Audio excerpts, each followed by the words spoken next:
So, what's up YouTube? M40 here. I've spent kind of the last 2 days just playtesting in general. Kind of got bored of the stagnant meta, so I went ahead and played Tier 2 and below meta for no real reason. I wanted to test out the new Cyber Dragon support. I was actually kind of curious. The Cyber Dragon Searcher seemed that it gave the deck a little unfair advantage, and then the fact that the core lets you recruit for the spell card lets you recruit for another core. So you have a 3-for-3 engine that recruits for each other. You can remove the core to special summon a Cyber Dragon from your deck, so now you've got the potential to thin out your deck by 9 cards.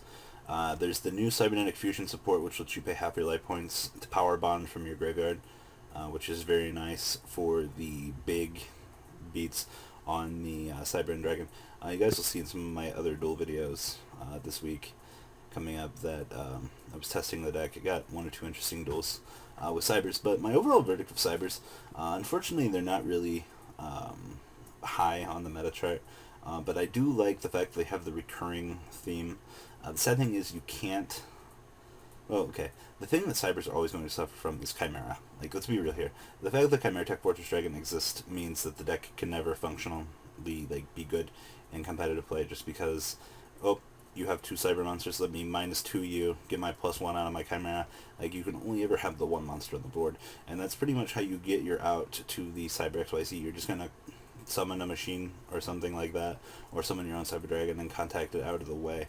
You know, your opponent -1s the Cyber and the Nova, flip, and then the Cyber Dragon comes out. So it's just all the free Chimeras in the world, and that's the one big major flop that the Cyber Dragon deck has.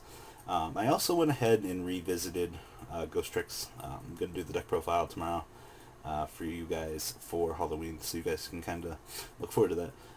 I revisited the old OCG version of the deck, went ahead and modified it to the current meta. Phoenix Shane's such a good card, you know, for other matchups in general.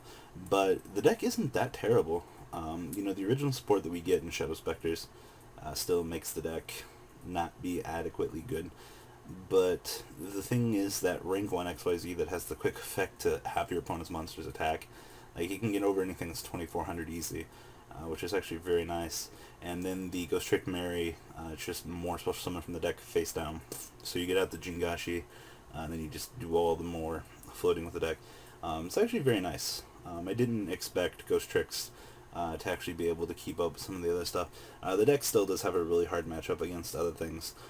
The Ghost Trick Trap card, Ghost Trick Panic, still really good against dragons, just because you go, oh, Panic, alright, down goes your dragon. Alright, now I'll deal with your dragon on the next turn. Alright, and then you go Ghost Trick Panic again, stab, Panic, set it, and you just keep doing that to disrupt your opponent's general plays. It's a pretty terrible combo, but, you know, having the ability to have 4 Book of Moons in your deck, I mean, that's what Ghost Tricks are good for, is just the 4 Book of Moons to disrupt your opponent's plays and attack. They also do have one of the best floating engines in the game, with Jingashi and Temeri, and then plenty of the direct attackers that special summon and negate the attack. Other than that, I went ahead and I put together some Noble Knight list. The people on Pojo, I visited their thread just to test it, since everybody seems to think I missed something. I will say one thing about Noble Knights. On the stream the other day, some guy went into Freezer Dawn and then went into the Full Armor Crystal Zero. I didn't read anything from the Shark Pack other than the water card that destroys all water monsters in the field, and your opponent takes 500. I didn't realize Sub-Zero, or Full Armor Crystal Zero Lancer, might be just Full Armor Crystal Zero, but it's a 3700 Maystroke. I mean, that's kind of cool. I actually do want to play Constellars now a little bit more online, just because you can go into the 3700 Maystroke for free, and that has the Walking Skill Drain clause, which is just stupid good. Outside of that, though, Noble Knights, just in general play, I know somebody's going to say I'm playing them wrong, but I feel like you exhaust the equip spells too fast, depending on the number you play. I'm starting to kind of wish that Boars would recycle them back to the deck instead of dropping them, but I understand that deck thinning is superior to the recyclability.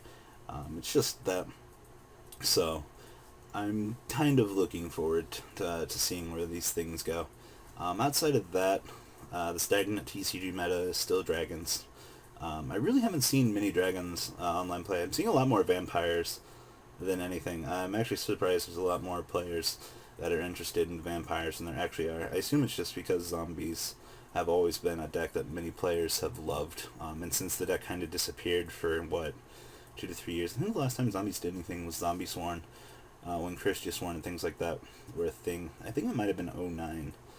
Someone will have to look that up and tell me, because I'm sure somebody will remember way back in the day. But I think that was the last time zombies were actually interesting for what they were, and they were degenerate. Outside of that, yeah, seeing a lot more vampires for online play.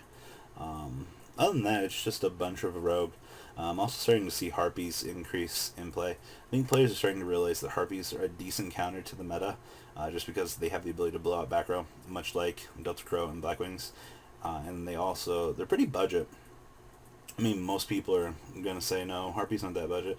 But dragons are, what, $10 a piece? Then the dancers like 12. I mean, it's pretty decently cheap compared to what dragons are.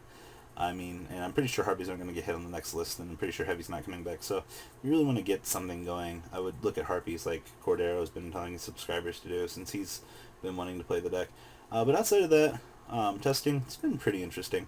Like I said, Cybers, definitely not bad. Interesting. I still wish they'd get a little bit more. They need to get over their weakness of Chimera Tech. They might actually see the limitation of the banning of Chimera to help support the Cyber Dragon deck. Don't mark my words on that. I don't foresee that happening. Ghost Tricks, still a very interesting deck. I like the fact, like you said, you have the 4 Walking Book of Moons. And then the Noble Knight testing, the full Crystal Armored Zero, makes me want to play Noble Knights a little bit more, just because of the consistent rank 5 engine. And to top things off, Constellars also get that stupid Walking Maystroke. So good. Outside of that, yeah, there's nothing really coming out now that's got my interest peaked. We have the full spoiler for Shadow Specters, Noble Knight's Mistake, Pot of Dick, all this interesting stuff. But outside of that, things are going to be pretty linear. So, I guess I'll keep trying to give you guys some interesting stuff as time goes on here. Outside of that, yeah, you guys will get some duel videos to look forward to the next few days, and sneak peek stuff this weekend. So, you guys can kind of relax and wait for that stuff. Outside of that, yeah, guys, thumbs up this video. Tell me what decks you guys want to see. I'm kind of working on what we're working with here. Me and Asian Ice decided to do the Cybers. Me and Galactic God are doing Ally of Justice for you guys. I do want to do Gen X and then Gen X Ally with him, so you guys kind of got a nice little flowchart coming here of that stuff. Outside of that, yeah, it's going to be unfortunately a stagnant meta, competitively, but we'll see what we can come up with. So, guys, leave a comment down below. Tell me what you guys want to see deck and duel wise. Probably just stream on Friday, maybe, just to get some more testing in, and we'll go from there, guys. So I will talk to you guys later on.